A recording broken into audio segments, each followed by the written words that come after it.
China and Russia are reacting with fury after the United States sanctioned Beijing for its purchase of Russian-made Sukhoi Su-35S Flanker-E fighters and S-400 air and missile defense systems.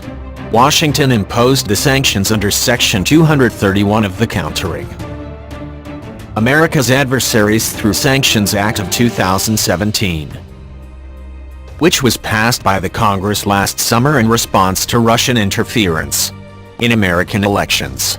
Section 231 of the statute mandates the U.S. government to impose of sanctions upon anyone engaging a significant transaction with anyone on a list of persons associated with the Russian defense or intelligence sectors. The senior administration official said that Beijing is being targeted because the laws passed by the U.S. Congress requires the White House to act against China. We want to stress that the legislative standard here is a significant transaction with an entity that appears on the list of specified persons. We took these actions because China took delivery of 10 Sukhoi fighter aircraft, specifically Su-35s in December of 2017. Sometimes known as Sa-21 surface-to-air missile systems or related equipment in January of this year. The senior administration official stressed that Russia, not China, is the target for the CAATSA sanctions.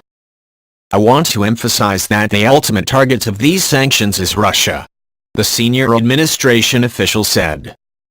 CAATSA sanctions in this context are not intended to undermine the defense capabilities of any particular country. They are instead aimed at imposing costs upon Russia in response to its malign activities. And of course those malign activities are many that it's undertaken in its attempt to compete with the US and our allies and our partners.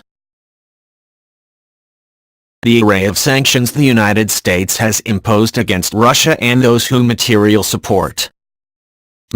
support its malign activities are undertaken in direct response to Russia's aggressive actions against our country, our allies and our partners.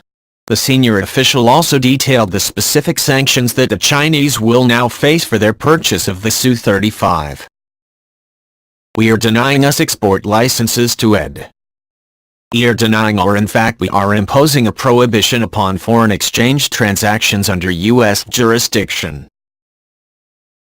Also imposing a prohibition on transactions with the U.S. financial system, the senior administration official said.